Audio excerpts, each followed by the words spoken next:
Hello there, my sleepy fellows. Tonight we drift into the golden sands of a faraway world, a world where ancient enchantments still shimmer beneath the desert moon, and creatures born from legend walk quietly beneath starlit skies. But before we begin our magical journey, take a moment to get cozy. And if you enjoy drifting into stories filled with wonder, ancient secrets, and soothing magic, don't forget to like this video, subscribe to the channel, and hit the bell icon. The world of magic stretches far beyond the walls of Hogwarts.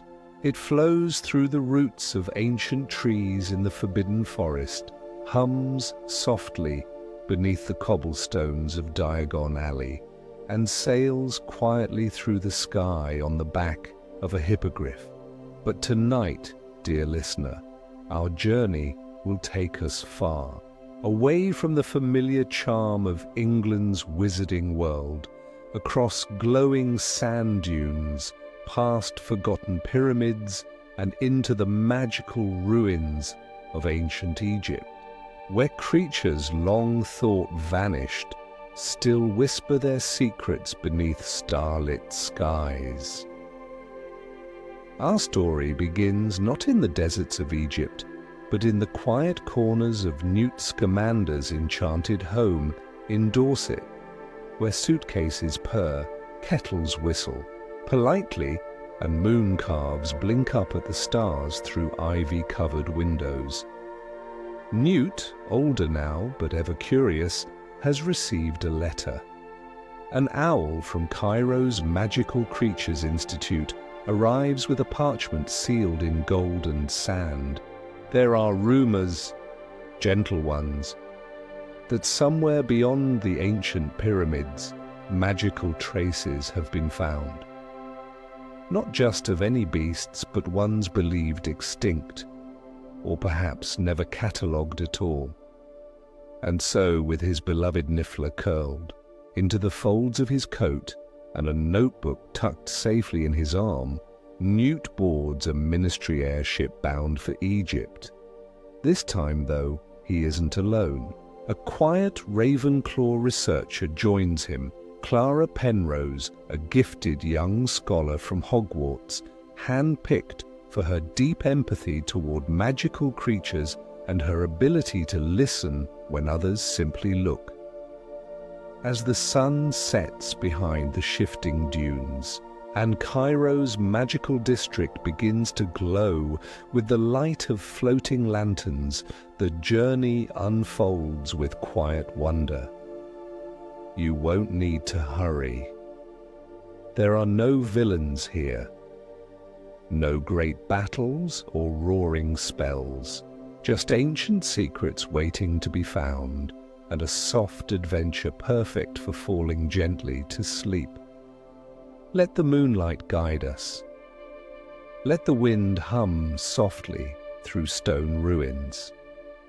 And let your thoughts relax as the first steps are taken toward the forgotten sanctuaries of magical beasts.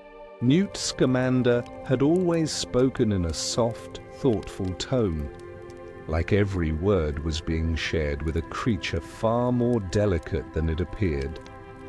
Now older, his curly hair dusted with silver, and his well-worn coat faded by sun and adventure, he remained the same warm-hearted magizoologist he had always been.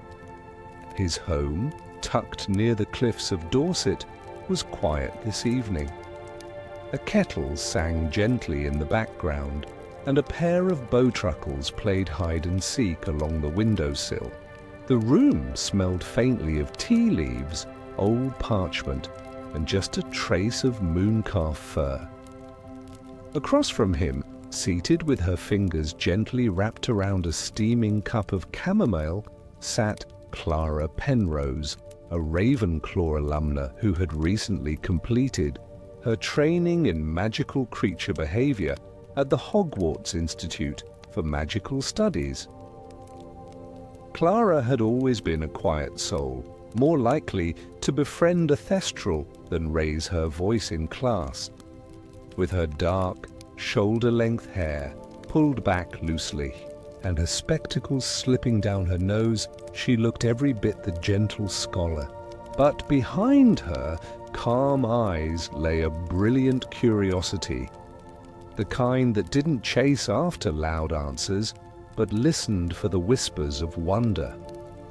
The letter that connected their paths rested between them, its parchment tinged with sand along the edges.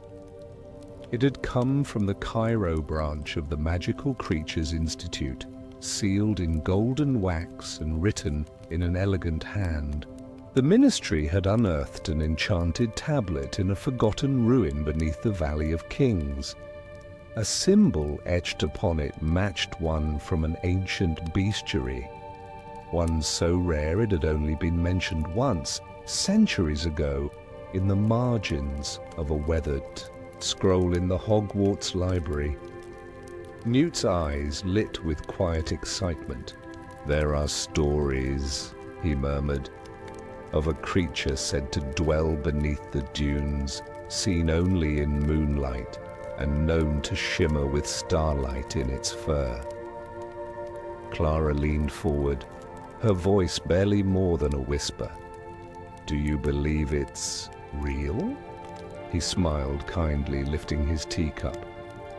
"In my experience, Miss Penrose, the rarest creatures often leave the faintest footprints."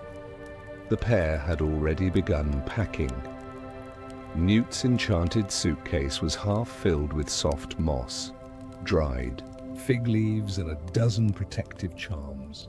Clara's satchel contained scrolls, enchanted inks, and a single well-worn copy of Magical Creatures and Where to Find Them, the original edition gifted to her by her father on her first train ride to Hogwarts. Their journey would begin at dawn. But for now, in the hush of Newt's study, surrounded by the hum of magic and the occasional sleepy rustle of a curled-up niffler, they simply shared stories about ancient beasts, sunlit pyramids, and the quiet thrill of stepping into the unknown together. The sand beneath Newt's boots gave a quiet crunch with each step. Though the desert sun had long since set, a warm golden hue still lingered on the horizon, casting the edges of the dunes in a dreamy glow. He paused to adjust the strap on his satchel and gently patted the side of his suitcase, a small comfort to the magical creatures resting inside. Behind him, Clara walked with a thoughtful rhythm, occasionally pausing to jot something in her notebook or gaze up at the emerging constellations overhead. Their journey had led them just beyond the magical wards of Cairo to a place rarely walked by modern wizards, the ruins of Heliomagus, a lost magical site whispered about in ancient scrolls. The air was different here, even for Clara, who had never before stepped foot outside Britain. There was a soft hum, faint but persistent, like the echo of a spell once cast and never undone. "Newt," Clara whispered, stopping beside a tall stone archway etched with worn hieroglyphs. "Do you feel that?" He nodded slowly, his hand drifting to the air in front of him. There was something there, not wind, not warmth, but a presence. Soft, like fingers brushing past fabric, the spell etched across the arch shimmered faintly as if recognizing them. Newt stepped closer, squinting at the inscription through his round spectacles. "It's a barrier enchantment, very old, but not defensive, more like a threshold." Clara tilted her head. "Like it's waiting for something." They stepped through together. Beyond the arch, the ground dipped into a wide, circular depression, where broken columns rose from the sand like skeletal fingers. In the center sat a massive stone pedestal, half buried in golden dust. But what drew their attention was the faint blue glow that hovered just above it. No more than a wisp of light, but steady, as if beckoning. Newt approached slowly, speaking more to himself than anyone else. Residual magic. Ancient, still active. I've only ever seen this kind of concentration around protective habitats. The moment Clara's boot brushed the edge of the pedestal, the glow pulsed once, then twice. And on the third pulse, the desert changed. It wasn't sudden or frightening. The world didn't lurch, but something folded. The sky above rippled like heat haze, and the air grew still, too still. A soft blue ring of light spread out from the pedestal, passing gently through Newt and Clara. They exchanged a glance, uncertain but calm, as the sands around them began to shift. The dunes reformed, rising slowly like waves caught in reverse. Structures emerged from beneath them, columns unbroke, roofs returned. The stone around them glowed faintly with runes, and walls assembled themselves from dust and memory. Within moments, they were no longer in a ruin, but a restored courtyard, warm, flickering with torchlight, and bathed in an aura of enchantment. Clara blinked, hardly daring to breathe. It's the past. Newt smiled softly, eyes wide with wonder. Or a memory of it. Not quite a time-turner, more of a magical echo. As they walked deeper into the reconstructed temple, ghostly shapes passed in the corners of their vision. Not spirits, but traces. Wizarding figures draped in ancient robes, speaking softly in a forgotten tongue, tending to scrolls and watching. Over massive stone enclosures etched with animal sigils, the magic was not threatening, but curious, familiar, as if the space itself remembered them. From behind a tall pillar, something stirred. A low melodic hum filled the space, like the sound of a lullaby played on wind. The hum came from a creature, a translucent winged form perched upon a high stone ledge. It shimmered, part bird, part lion, with long feathered wings and a golden mane that glowed like starlight.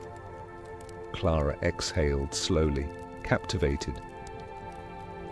That's not in any known index. Newt watched it closely, his voice a reverent murmur. An astral sphinx, I've only ever heard whispers, said to exist between time and thought. They guard forgotten places. The sphinx turned its luminous eyes toward them but didn't move. Instead, it let out a soft rumble, and with it, the very walls around them shifted. Carvings on the stone brightened, showing images of beasts long gone, a desert dragon with crystalline scales, a snake with wings like silk, a herd of glass-bodied deer beneath crescent moons. Each image flickered, alive for just a moment before fading back to stillness. Clara's voice was barely audible. They lived here. These creatures actually lived here. Newt's eyes glistened. And they left behind more than just bones. Magic, memory, presence. As the light in the room softened, the ghostly vision began to fade. The reconstructed temple dissolved like mist in morning light, and the two travelers found themselves standing once more, among ancient ruins, moonlight falling gently on broken stone. But the pedestal still glowed, and at its center, nestled gently, in a hollow, was something left behind. A small circular object, about the size of a snitch, covered in ancient runes and softly pulsing with warmth. Clara knelt beside it. "It looks like a key," Newt tilted his head. "Or an invitation," reached out, gently brushing his fingers against its surface. The runes glowed brighter, and for a moment the wind whispered around them, a language neither of them understood, but which stirred something deep and old in the heart. The first step had been taken, and somewhere beyond the desert and the stars, something had noticed. The desert was quieter now, as if it, too, had paused to listen. Newt and Clara sat beside the stone pedestal, the round, rune-covered object resting gently in Clara's hands. It gave off a soft warmth, like something alive. Not a burning heat, but a calm, pulsing glow that seemed to match the rhythm of her heartbeat. She looked up at Newt, who was gently brushing dust from the ruins with his wand, revealing faint carvings along the walls. "I think it's calling something," she said softly. Newt turned his head. "Or it's remembering something. Old magical objects often contain echoes of what they were used for, especially ones this ancient. It may not be a key, Clara. It may be a message." As if responding to his words, the object pulsed brighter. A small strand of blue light lifted from it, like smoke or thread, drifting toward one of the nearby pillars. The magic touched the stone, and instantly the carvings there shimmered and moved. The wall became a screen, playing an image like a memory. They watched as a figure appeared, robed, elegant, with a staff topped by a crescent-shaped gem. The figure was not fully solid, more like a living painting. The memory spoke in ancient Egyptian, its voice low and melodic, but the object in Clara's hand vibrated gently, and the words began to translate in their minds. "To the one who finds this, know that our beasts were not born of this realm alone. They came from the skies, from the sands, from dreams. They were not owned, they were partners, and when the world no longer remembered them, we gave them a place to rest. Find the circle of glass. There, the desert does not forget. The image vanished." Newt was silent for a long while, his brow furrowed thoughtfully. "The circle of glass," he repeated under his breath. "I've heard that name once before, mentioned in a scroll written by an ancient magozoologist in Alexandria. A place where the sands shimmer like mirrors and time folds." He stood, brushing off his coat, and looked at the stars above. "We'll need to follow Orion's belt eastward, just a few miles, maybe less. The desert will guide us." They traveled by moonlight, letting the magical object lead them. It seemed to know the way. It glowed softly in Clara's hands, growing warmer when they veered off course, and calming when they were close. Eventually, they came upon it. A vast circular expanse in the desert, where the sand was not sand at all, but smooth, shimmering crystal. It stretched like a mirror lake, unbroken, reflecting the sky with impossible clarity. Clara gasped. "It's like standing on the night sky." Newt didn't respond at first. He knelt, placing a hand on the surface. It was cool, solid, and thrumming with ancient energy. He motioned to Clara to do the same. The moment her fingers touched the glass, the stars above began to ripple. Slowly, silently, the reflection of the sky melted away, replaced by something else entirely. A world beneath the surface. Beneath the mirror was not more sand, but another place. A lush, glowing oasis, filled with creatures both known and unknown. Some swam through the air like water. Others rested beneath ancient trees that shimmered with silver leaves. Newt whispered, "It's a hidden realm, a sanctuary, a preserved habitat for magical creatures." Beneath the desert, the glass beneath them pulsed. Then, without warning, it began to dissolve, not breaking, but shifting, turning liquid beneath their feet. Before Clara could gasp, Newt calmly extended his hand. "It's inviting us, slowly now." Together, they let the ground take them. They sank not downward but inward, into the memory, into the magic, until the surface reformed above them, and they stood in a realm of whispering winds and glowing flowers, where the air tasted faintly of honey and mint, and soft music seemed to play from nowhere. The creatures appeared gently. A pair of crystal-scaled serpents slithered along a translucent tree branch overhead. A beast with the body of a lion and feathers for fur watched them from behind an obsidian boulder. None were hostile. In fact, they all seemed curious. Clara walked carefully forward, every step placed with reverence. "This isn't just a sanctuary," she said. "It's a memory too, a living one." Newt was already taking notes in his journal. "I believe they exist in real time, preserved by magic so ancient it predates modern spellwork. The founders of this place didn't use wands, Clara. They used intention, emotion, symbiosis." As they moved deeper into the oasis, they came upon a central grove, a circle of stone pillars surrounding a still pool. At the center floated a glowing orb, humming softly.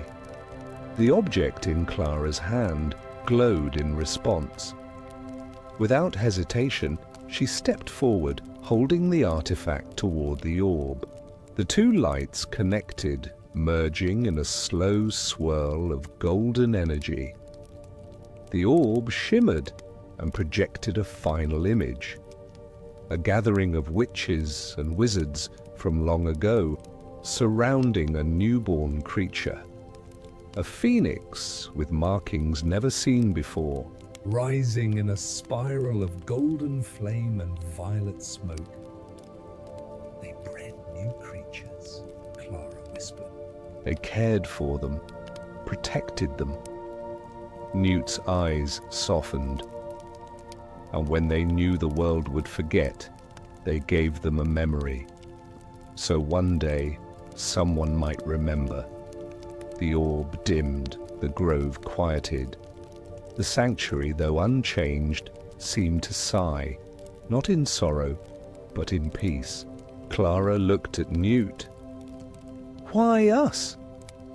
Why show this to us?" Newt smiled gently. "Because we asked, because we listened." And the winds around them carried the answer, not in words, but in feeling. Gratitude, hope, trust. They had been chosen, not by prophecy or fate, but by presence, by care, by wonder. And so, hand in hand, they turned back toward the mirrored path, their minds forever changed, their hearts full of something ancient and beautiful. The hush of the enchanted oasis lingered around Newt and Clara as they stepped out from the glowing grove, their footsteps light against the moss-like ground. Though they had seen much already, the air still held a question, quiet but persistent, as though the beasts and the oasis itself had more to share. The desert above still shimmered faintly through the translucent ceiling of the mirrored sands. It was easy to lose the sense of time in a place like this, where day and night bled into each other and light came from within the earth itself. Clara touched the cool trunk of a crystalline tree and looked over her shoulder. "Do you think this realm ends?" Newt, scribbling quickly in his journal, paused and looked ahead. "I'm not sure it does. I think it loops, like a magical echo. The creatures here, they seem to follow cycles, almost like the seasons but built on memory." Their path now curved gently through a corridor of glowing reeds, each one giving off a soft hum when brushed. Firefly-like lights zipped between the plants, tiny winged creatures that resembled minuscule dragons with leaves for wings. One paused, on Clara's shoulder, curious and still. "I wish I could understand what they're thinking," she whispered. Newt smiled. "You might be closer than you think. Magical creatures are intuitive. They don't just hear words, they feel intent." As if to affirm his words, the little leaf dragon puffed out a tiny cloud of glittering dust and vanished in a twirl of green sparks. Then came a sound, gentle at first, a soft note like water plucking the strings of a harp. Then again, stronger, a rhythm, distant but not threatening. Newt tilted his head. "That's not wind." They followed the sound, careful not to disturb the harmony of the creatures around them. The path began to narrow, the trees growing taller and closer. Soon they arrived at what looked like an amphitheater carved into the stone. At its center stood a large, flat basin filled with golden sand. Sitting around it in a circle were creatures, majestic ones, sphinxes with calm amber eyes, observing the basin as though watching a performance. Newt and Clara stepped into the periphery, not wanting to interrupt. The sand in the basin shifted, slowly at first, like it was moved by an unseen hand. Then patterns emerged, images of a temple, a wizard with outstretched arms, a creature that looked like a cross between a winged serpent and a tiger. The sand told a story. Clara leaned closer, her eyes wide. "It's a memory," Newt nodded, whispering. "More than that. It's a shared memory. These sphinxes, they're remembering together." The scene played on, showing the same temple they had seen in ruins above, but intact and glowing. A procession of wizards and witches, each with a magical creature. Beside them walked through the temple halls. They offered not spells but gestures of peace. Water to drink, enchanted stones, food crafted by magic. Newt's voice softened. It was a bond, not of control, but of respect. When the memory faded, the sand lay still. One of the sphinxes turned its gaze toward them, not unkindly, but with a silent question. Its eyes shimmered gold, reflecting something deeper. Newt slowly stepped forward and bowed, his hand over his heart. "We are here only to understand," he said softly. The Sphinx blinked, then nodded once. a subtle approval. With reverence, the two turned back and continued their journey deeper into the oasis. The air grew cooler, not from temperature, but from the weight of something ancient. Magic that had not been disturbed for millennia. They came upon another passage, this one carved with detailed symbols of the moon and stars. As they stepped through, the corridor flickered, a pulse. Not threatening, but watching. Clara paused. "Did you feel that?" "Yes," Newt said gently. "A threshold. Some places they test your intent." He reached into his satchel and pulled out a small orb of light which floated above his palm and cast a gentle glow. The walls reacted, lighting up in turn, revealing murals of creatures no longer known in the modern wizarding world. A bird with feathers of smoke, a serpent made of glass, a creature shaped like a lion but whose mane flowed like ink in water. "These aren't just stories," Clara murmured. "They were real." Newt's face grew more solemn. "And someone preserved them here, not to hide, but to remember. This was more than a sanctuary. It was a library, a living one. Their path led them into a chamber with domed ceilings covered in soft moss that glowed with bioluminescence. In the center stood a pedestal, and upon it a stone tablet etched with runes. Around the pedestal, magical beasts rested peacefully. An ancient nundu, its breath barely stirring the air, and a tiny blue-furred creature humming to itself. Newt approached the pedestal and began to read the runes aloud. "Here rest the names of the ones who remembered when the world forgot. When spells became laws and creatures became threats, they chose to protect the balance," Clara whispered. "Is it about the founders?" Newt looked at her with thoughtful eyes. "No. Not the founders of Hogwarts, the founders of understanding. Wizards and witches who believed that knowledge of beasts wasn't power. It was partnership." At that moment, a breeze stirred within the sealed chamber. The tablet shimmered and revealed something new. A map showing not only their location, but other hidden sanctuaries across the magical world. Clara reached out and touched the spot marked Egypt. It pulsed, and the whole chamber responded, the beasts stirring gently, as if in welcome. Newt carefully copied the details into his journal. They sat down beside the pedestal, the beasts quietly watching, unafraid. The two travelers breathed in the sacred silence. "It's all still here," Clara whispered. "And it always has been," Newt replied. Waiting for someone to listen, the chamber had fallen into a gentle hush after the unveiling of the sanctuary map. The golden sand below the pedestal slowly settled, the creatures surrounding it returning to their peaceful state, as though they sensed that for now the knowledge had been passed on.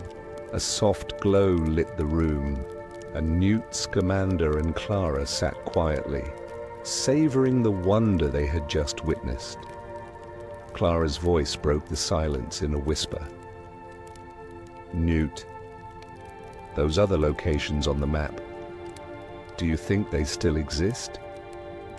Newt closed his journal, the magical ink still shimmering faintly.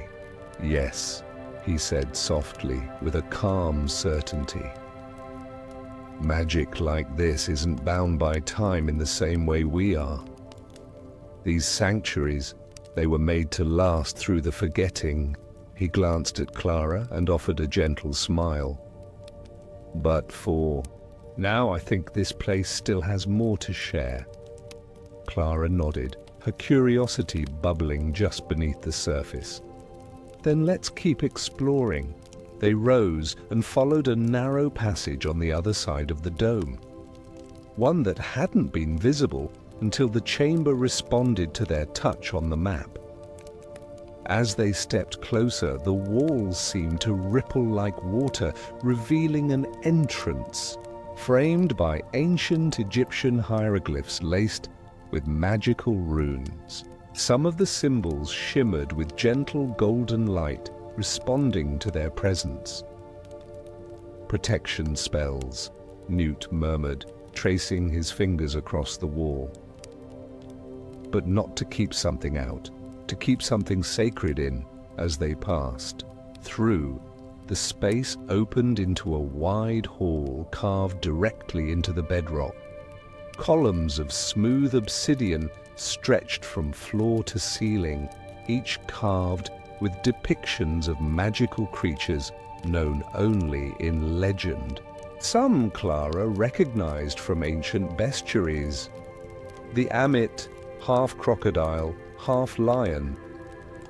The Bennu bird, said to rise from flame and ash. Others she had never seen before.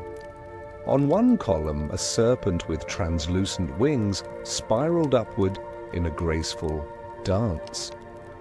On another, a creature with the body of a desert hare and antlers made of white gold watched them with emerald inlaid eyes. "This place feels alive," Clara said, her voice reverent. Newt nodded, walking slowly to observe the carvings. Because it is magic, memory, meaning. They're all preserved here like breath caught in stone. But these are more than records. I believe each carving connects to something beyond. He paused at one particularly intricate design. A massive creature resembling a lion, with a cloak of stars along its back. This one, it's called the Ether Panther, said to appear only under starlight and vanish in daylight. According to legend, it guards magical knowledge too dangerous for even wizards. Clara tilted her head. But why preserve knowledge if no one's meant to find it? Newt smiled thoughtfully. Perhaps not no one. Just the right one, at the right time. They moved deeper, eventually reaching a stone walkway that hovered over a shallow, glowing pool of silver-blue liquid. The air here was cooler, scented with something ancient, papyrus, ash, and a trace of roses. Runes lit the walkway with each step, revealing short glimpses of visions in the water below. Clara knelt at the edge. It's showing choices below. Her, the water rippled into a scene of a young witch offering food to a wounded griffin. Another showed a wizard shielding a niffler from a collapsing building. A third depicted a child simply sitting beside a thestral, speaking softly, neither afraid nor unkind. These are moments of kindness, Clara breathed. Choices, made not because they were grand, but because they mattered. Newt's voice was quiet but certain. That's what this sanctuary recognizes, not power, but purpose and heart. The vision shifted again. This time, the pool displayed Newt himself, a younger version, cradling a hurt moon calf in a snow-covered field, shielding it from a harsh wind. Clara smiled. "That's you." Newt chuckled quietly. That was the first time I understood what it meant to truly care for a creature. Not as a collector, but as a guardian. Clara looked into the pool again, hoping to see her own reflection of kindness. But it remained still. No vision emerged. "I guess I don't belong here the same way," she said softly, a tinge of doubt in her voice. Newt turned to her, his tone warm and reassuring. "Clara, every step you've taken here has been with awe, respect, and gentleness. The sanctuary doesn't need to show you who you are. You already are." Her shoulders relaxed, the tension melting from her expression. Their path led them onward to a final chamber, one shaped like a perfect circle, the ceiling painted with constellations that mirrored the night sky above Egypt. In the center stood 4 stone paths, each leading to a different archway carved into the rock. Symbols glowed faintly above each, one with wings, another with flames, the third with a single watching eye, and the last with rippling waves. "Choices," Newt murmured. "Each path represents a different magical principle, and each one leads to a creature bound to that nature." Clara looked between them. "Do we split up?" Newt hesitated, then smiled. "No, we choose one together." The two of them studied the options, letting the silence guide their instincts. Finally, Clara pointed to the path with the symbol of the waves. "Water remembers," she said, "and it listens." Newt agreed. "And it teaches." As they stepped onto the path, the other 3 gently faded from view, not in rejection, but in quiet understanding. The chamber accepted their choice, shifting the path ahead into a smooth tunnel filled with the sound of flowing streams, despite no visible water in sight. The tunnel opened into a vast underground lagoon. Bioluminescent plants floated on the surface, glowing in soft blues and greens. And in the center, lying half submerged on a stone island, was the creature they had come to find. It was massive, long and elegant like a serpent, but crowned with fins like wings and whiskers that glimmered with starlight. Its eyes opened slowly, calm and unreadable, watching the 2 humans with quiet curiosity. Newt and Clara didn't move further. Instead, they sat at the edge of the lagoon, saying nothing. No spells, no questions.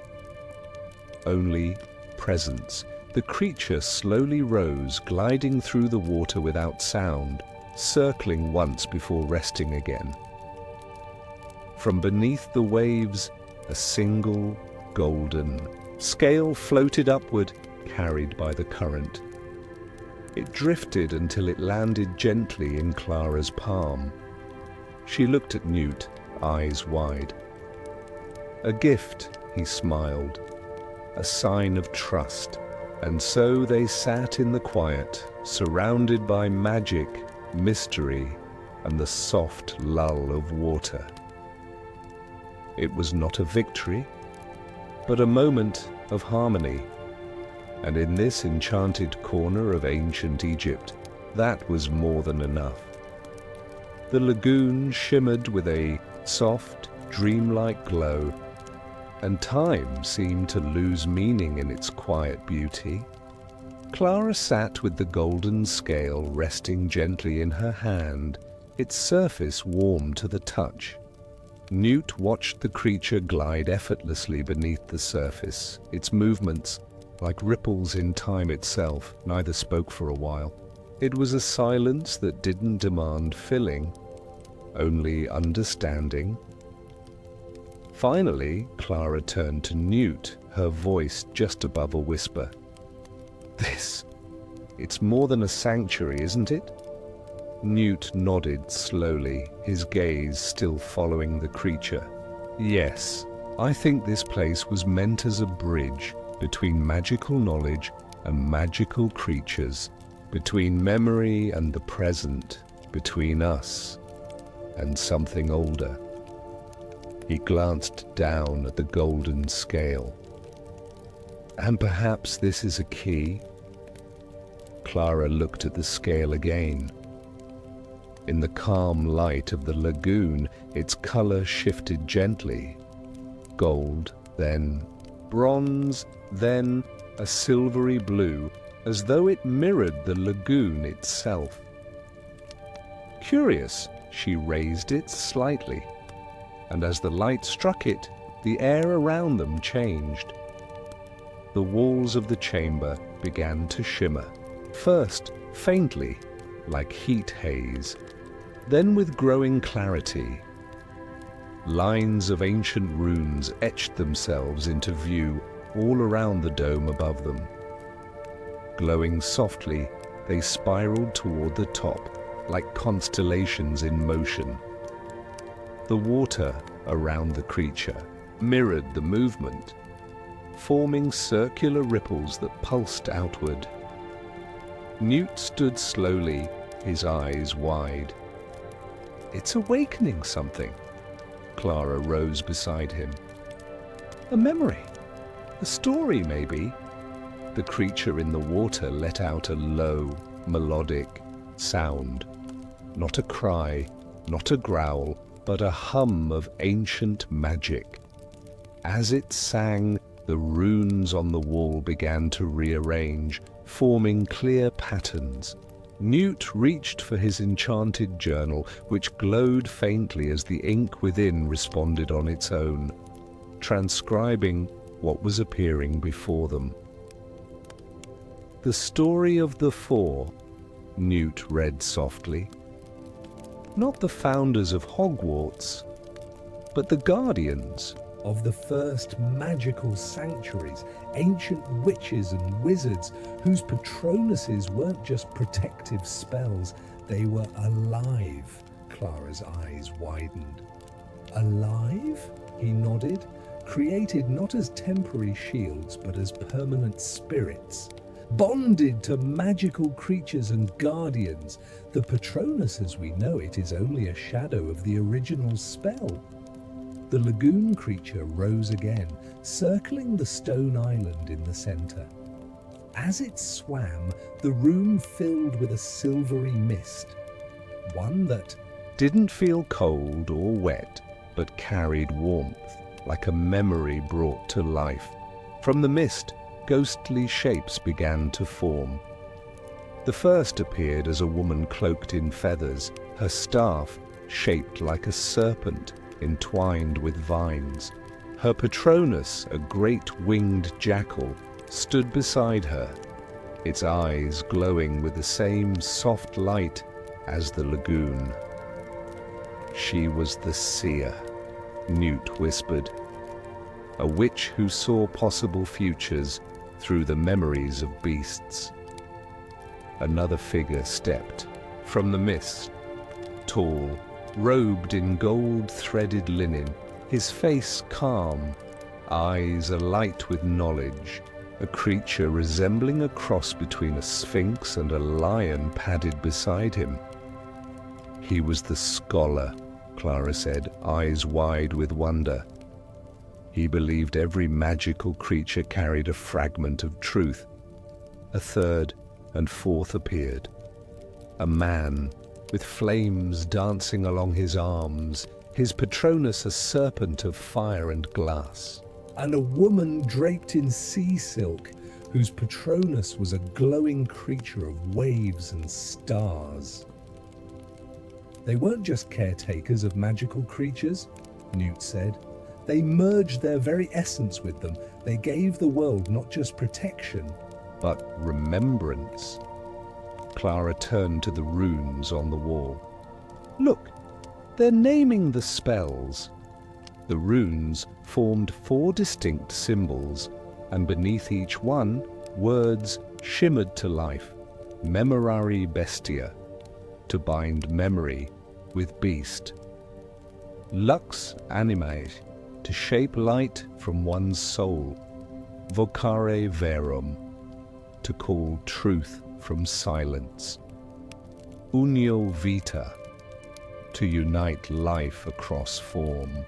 These, Newt murmured, are the lost Patronus spells, the true foundation of protective magic, not just to ward off darkness, but to preserve wisdom, to protect the magical harmony between creatures and wizards. Clara's eyes glistened. Why were they forgotten? Newt's face turned solemn. Maybe they weren't forgotten. Maybe they were hidden. Too powerful, too sacred. The lagoon creature rose higher, revealing more of its starlit form.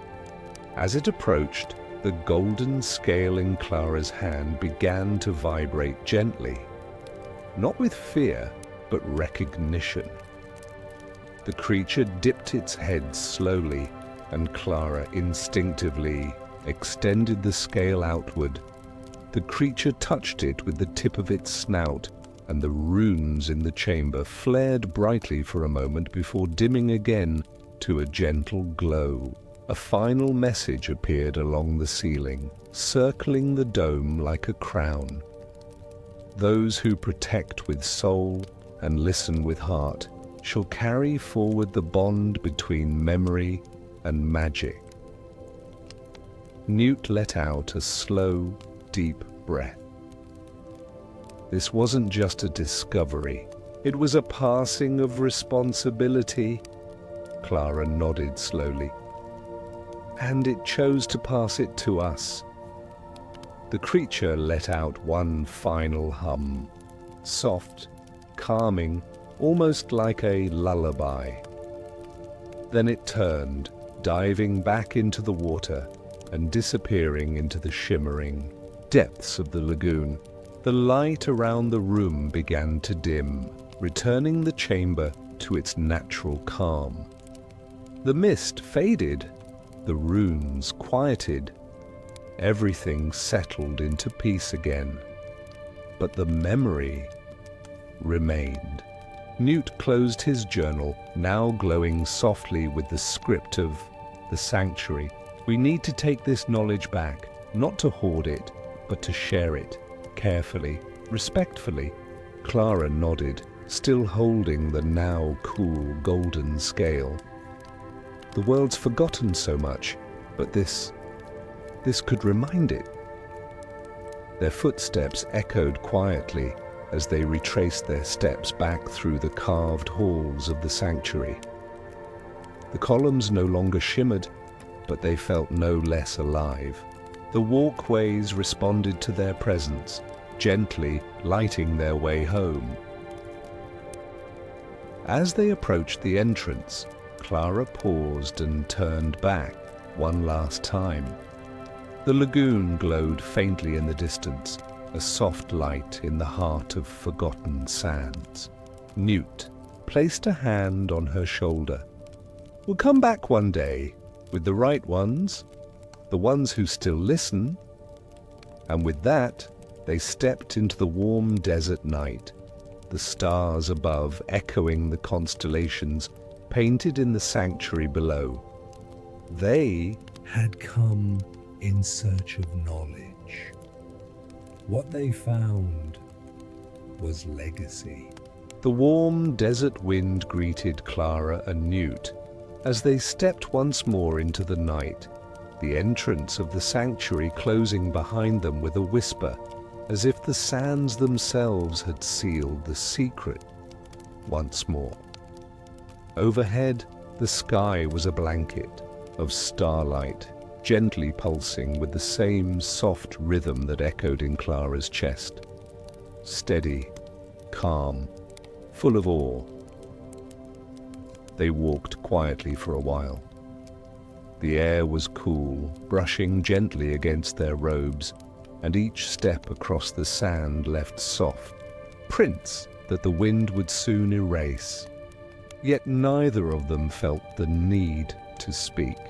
There was peace in the silence, the kind that follows discovery and wonder, the kind that lets the soul rest.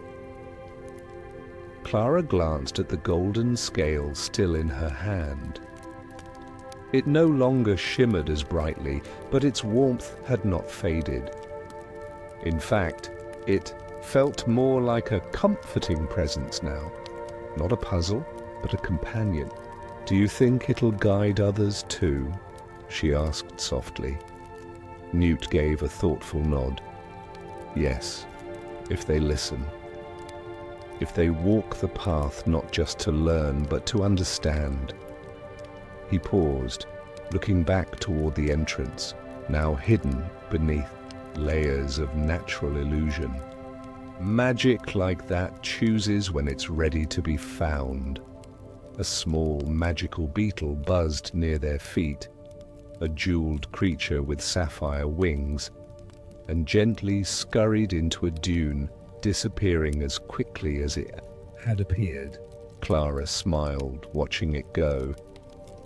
"Even the smallest creatures feel sacred here." "They are," Newt replied. "And they always were. It's just, we forget sometimes." The two of them reached the top of a small hill overlooking the valley. Below, the tent they had camped in shimmered softly, charmed to blend with the sands. Their belongings were right where they'd left them, untouched by wind or time. As they descended and approached, the magical wards recognized them, parting the veil around the camp like a curtain of soft light. Inside, a small lantern flickered, with a warm, steady flame casting golden shadows across the canvas. The gentle scent of spiced tea lingered in the air, and Clara let out a soft sigh as she lowered herself onto the cushions. "This feels like the real magic now," Newt chuckled, settling beside her.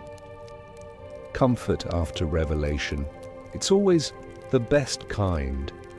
He pulled a worn notebook from his satchel and began gently copying some of the runes that had appeared in the sanctuary, though his strokes were slow, unhurried. Clara, meanwhile, sat back and gazed at the sky. The stars seemed brighter tonight, dancing slowly above them. Eventually, she turned toward him. "What will we do with what we found?" Newt looked up from his notes, his expression serene. "We'll protect it, share it wisely, let it grow where it's needed, and maybe one day someone else will carry it forward." He didn't need to say it. Clara already knew. They weren't just researchers now. They had become caretakers of a legacy, guardians of magic that had slumbered for centuries beneath the sand. The wind blew gently through the valley again, humming against the stones and canvas. It almost sounded like the lullaby of the lagoon creature, soft, eternal, soothing. Clara wrapped herself in a woven shawl and lay back, eyes drifting half-closed, as she listened to the gentle wind and the quiet rustling of magical life just outside the tent. A sand fox barked faintly in the distance, and a pair of glowing beetles drifted by like fireflies. Everything felt safe. Everything felt still. Newt tucked the notebook away and leaned back too, his voice a gentle murmur. "Rest now, Clara. We've found more than enough for one day." She smiled faintly, her voice soft. "I think the desert taught me how to listen again." The lantern dimmed slightly on its own, the flame settling into a quiet glow. The stars watched over them from above, ancient and unblinking, as sleep slowly wrapped its arms around the camp like a comforting charm. And in the silence, beneath the sands of time and memory, magic continued to hum. Patient, eternal, waiting for the next soul brave and gentle enough to hear it. The desert slept deeply under the stars, wrapped in silver light and the hush of eternity. The wind, once curious and playful, now drifted gently over the dunes, carrying the soft secrets of the day into the vast silence of night. Inside the enchanted tent, the lantern's flame had faded to a faint, golden ember, barely flickering as Clara and Newt lay resting in its warm glow. Their breaths were slow and steady, the kind that came after wonder, the kind that promised peaceful dreams. Somewhere, in the distance, a winged creature cooed softly as it glided across the horizon, its feathers catching moonlight like threads of silver silk. The sand murmured beneath it, holding the weight of memories long past, and the quiet laughter of magical beasts now watching from unseen corners. Tonight, nothing rushed. There were no footsteps to chase, no riddles demanding answers. Only the steady pulse of the earth, the calm rhythm of stars above, and the sweet feeling of having uncovered something sacred, something meant to be felt more than understood. The ancient sanctuary beneath the dunes would close its eyes again until another gentle heart came searching, not with ambition, but with wonder. The golden scale would rest peacefully in Clara's satchel, glowing faintly beside her sleeping form, still warm with magic, a quiet reminder that she had listened and the desert had answered. And for those still awake, tucked beneath their own covers and listening to this story unfold, take a slow breath. Let your thoughts drift like sand through your fingers. Let the stillness of this enchanted night settle softly in your chest. You are safe here. Sleep, fellow. You are welcome in this world of quiet magic. Let your dreams follow the soft footprints of magical creatures across ancient stone. Let your heart rest beside the gentle beat of time-forgotten places. Let the hush of starlit sands carry you into peaceful sleep. Because in the world of magic, stories never end. They only rest, waiting for someone like you to find them again. Good night, my sleepy fellows. Sleep well under the watchful gaze of the stars and the gentle whisper of forgotten spells. The desert remembers you now, and it will be here, softly waiting when you return.